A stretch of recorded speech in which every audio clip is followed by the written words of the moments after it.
Hey everyone, welcome back to another video. So today we are going to continue working on the Mark II, and the job at hand, or the task at hand today, is beginning the catch can.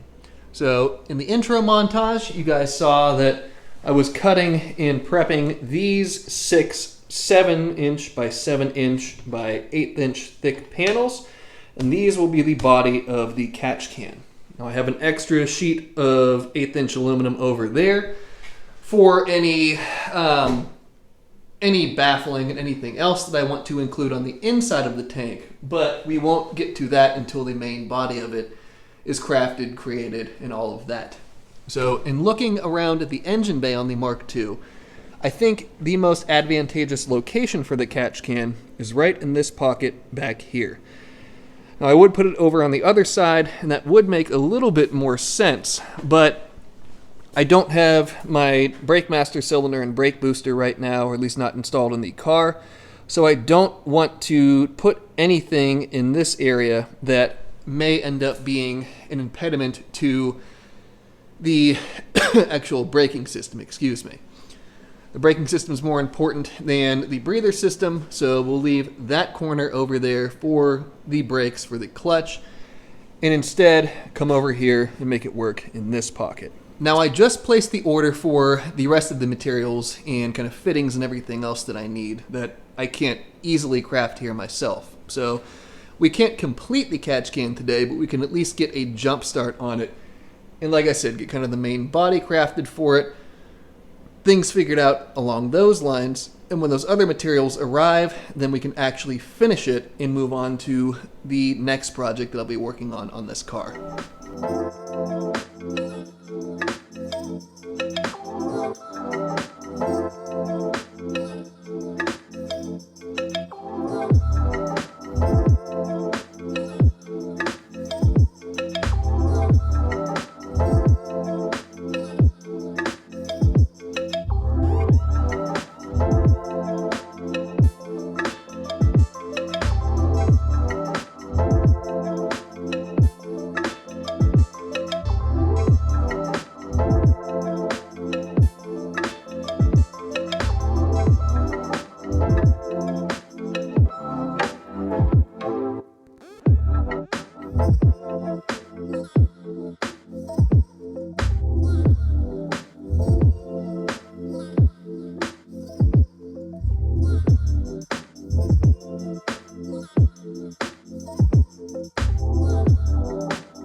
While I'm waiting for materials for the catch can to arrive, why don't we go ahead and start working on the Mark II's coolant overflow.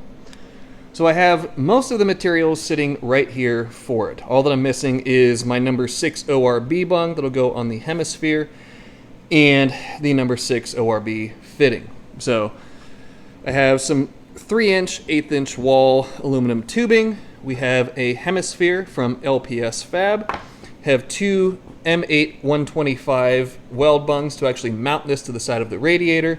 two 8th MPT bungs to serve as kind of the sight glass for the side of it, and this threaded cap, so that way I can check the fluid level or add fluid or what have you. And I also have this clear 1/4 inch like airline line, and then two 90-degree airline fittings. So all these things together will end up being the coolant overflow for the Mark II, and we'll also get to bust out the positioner today to do some nice rotisserie aluminum welding.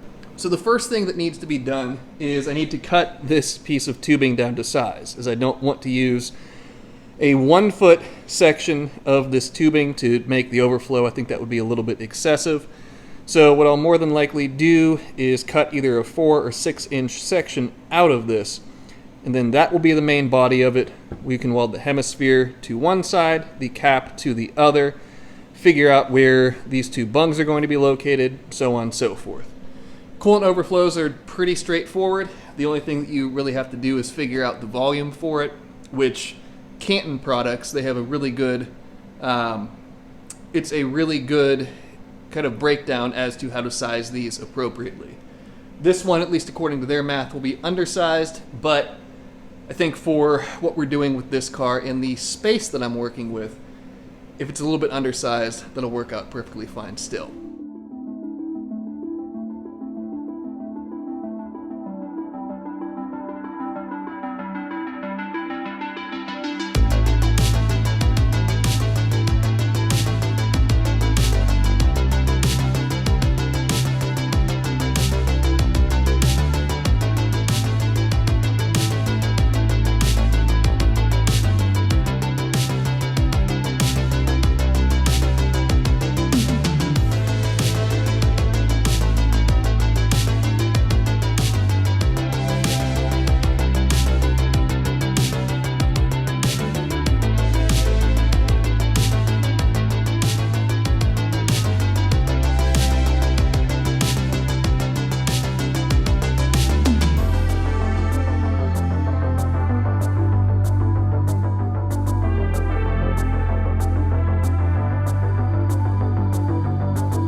A little bit of work later, and the Mark II's coolant overflow is completed aside from the mounting system. So this is what I have so far. And I guess looking at it from this perspective, these two 8th NPT bungs that are on the front-facing side right now are for the sight glass, so we can see externally how much fluid is in there. On the bottom, there is a number 6 ORB bung that will be what ties the radiator neck or the fill neck into this overflow to allow it to either deposit fluid into the overflow or suck fluid from the overflow, depending on the demands of the cooling system. On the top, we have a 3-inch diameter cap and threaded boss or threaded neck for it, so it makes it really easy to add coolant to it. And then you can see on the inside how everything fits pretty good. And also, I guess if you guys notice next to my thumb there, we have a little pressure bleed hole. So that way this is not a 100% sealed system, because if this starts to build pressure up into it, I don't want to create a pipe bomb essentially in the engine bay. So I'm happy with the way that everything has came out for the most part. The welds are okay, at least the positioner welds. They leave a little bit to be desired, but I'm not welding on the positioner all day, every day. So with that in mind, I will take what I have.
My initial plan today was to knock out the line for the coolant overflow. I'm going to make a stainless hard line for it, and everything was going to be good until I destroyed my 8th NPT to number 6 AN fitting that actually goes into the fill neck on the radiator. So I have a new fitting on the way. It won't be here until tomorrow.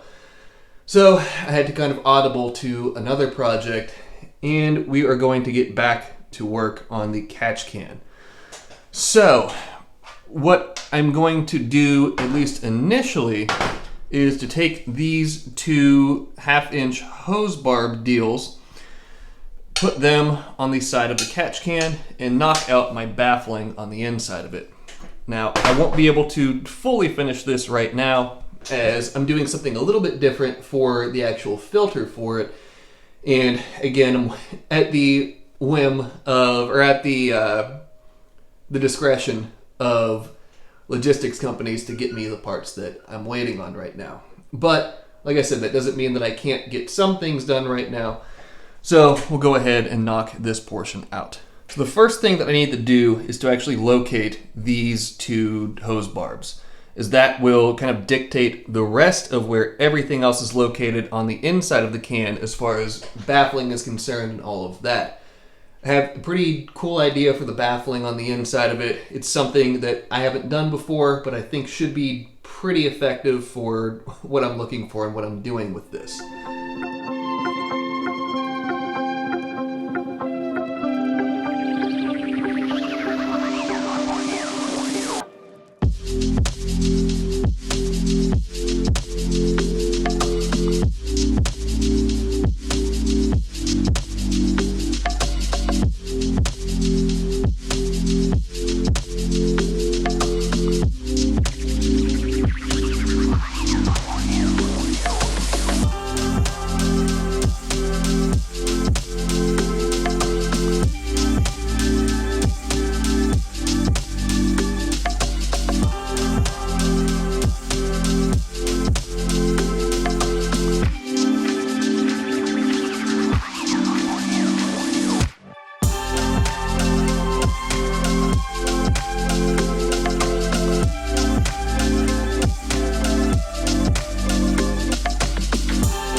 a couple of trick things, or what I think are trick things at least, with the baffling system and the function of this catch can.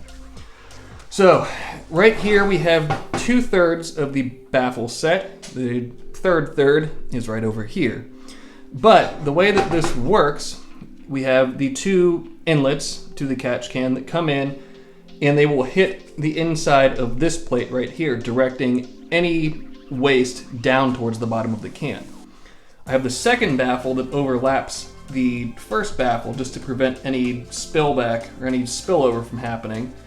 And then I have this third baffle that it's a piece of perforated sheet that I just made. You can see that the holes are not perfect, but this piece sits over top of the other 2 pieces, something like that. And I'll go ahead and weld this the whole way around its perimeter.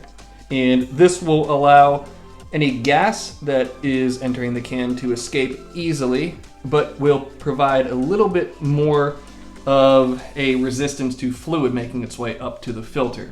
In addition to the baffle system, I also have this big hole in the side of the tank here that this piece will go to. And what this is essentially a sight glass for this. Now, I didn't want to do the airline sight glass, or the, it sounds funny to say it, the airline sight glass, not airline as an airplane. But I didn't want to do kind of the same thing I did on the Overflow, the coolant overflow on this, as with oil and everything else that will be entering this can. I'd rather not risk gumming up a sight glass and not be able to see exactly how much is in it and have it overflow and make a giant mess. So that's what the purpose of this is. It goes right on the side of the can, and I can simply remove the cap, look down inside of there, and see what my fluid level is.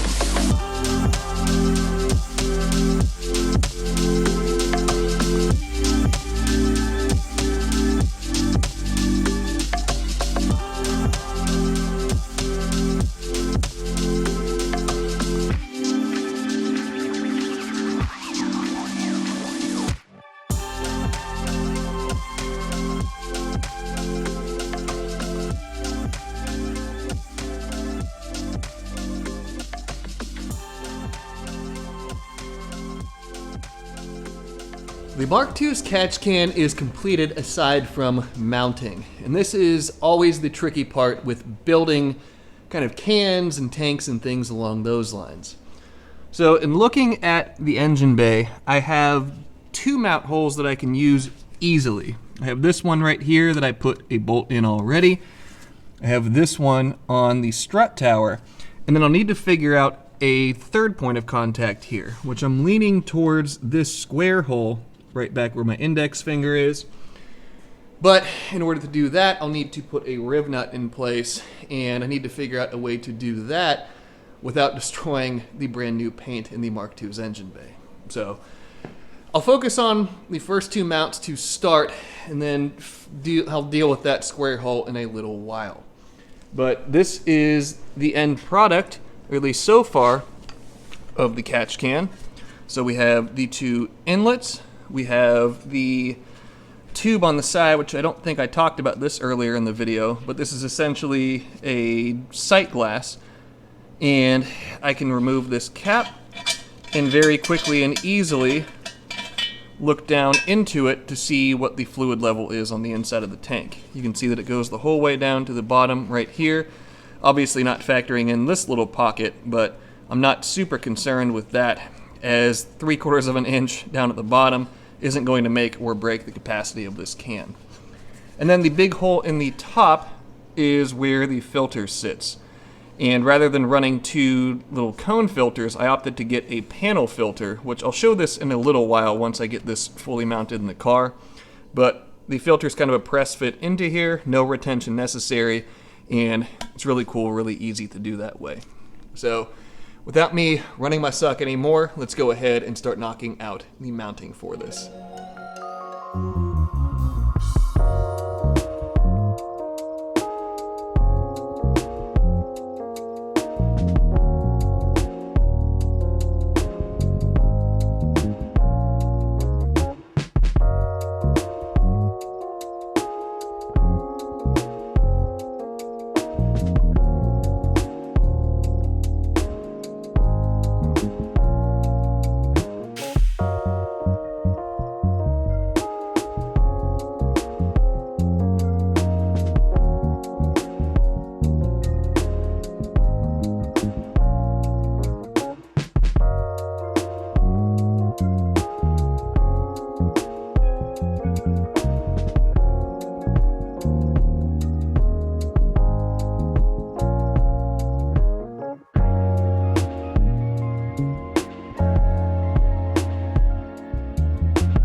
Just like that, another project in the books for the Mark II. So, the catch can is now completed, minus powder coating obviously, but that'll wait until I can take all the stuff that needs to be powder coated over to my buddy Ryan at Late Apex Performance Coatings. So, the catch can, I've gone over it a bit so far, but now we can see it with the filter in place. I like the way that it looks with the panel filter as opposed to cone filters, and it makes it so I can have a larger volume with the can itself, since I don't have to account for really anything sticking off the top of it as far as filters are concerned. So, have my little sight glass deal right here, easy to thread the cap on and off, take a look at it. I cut the lines and roughly ran them, although those will certainly need to be tied up and tidied up and everything else. On this side, you can see, of course, I put a BPA logo. It's mounted 1, 2, and 3 locations. So this can is rock solid, and I could probably shake the car off the lift with, if I got a good enough hand on the can at this point in time. So we are almost out of projects for this episode, but there's one remaining one that I want to knock out before the end of the episode. And that is the hard line from the coolant overflow up to the radiator neck. So I got my new 8th NPT to number 6 AN fittings in. So I'll thread one of those in there and then get to crafting that line.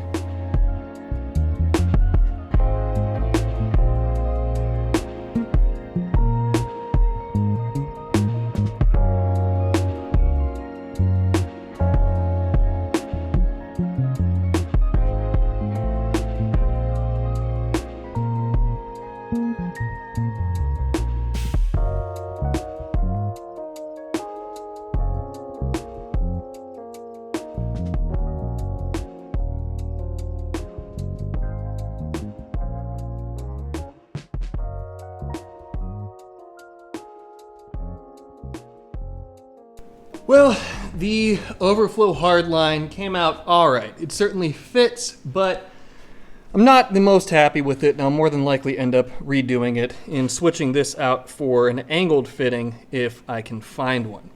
But the line is roughed in, at least for the time being, so the proof of concept is done. And with the coolant overflow wrapped up, the catch can wrapped up, I think that is a good point to be done with this video as well. So with that being said, let's go ahead and wrap it up. So thank you guys as always for coming along on all these different adventures and journeys with me. This Mark II, this old Toyota, is very rapidly getting to the point where it will go away for a little while, go up for wiring, Russ can work his magic on it, and we can finally bring new life back to this old car. So I hope you guys have been enjoying coming along on this journey with me. I've really been enjoying wrapping up these last few fabrication projects and last few projects that I have here on it. So we have a little bit more to do on it. Those will be projects in upcoming videos, but for right now, we are done with this one. So with that in mind, let's go ahead and wrap it up. So as always, be sure to subscribe, leave a like, leave a comment, check out the website for manifolds, for merch, for all things good that way, and I will see you all in the next episode.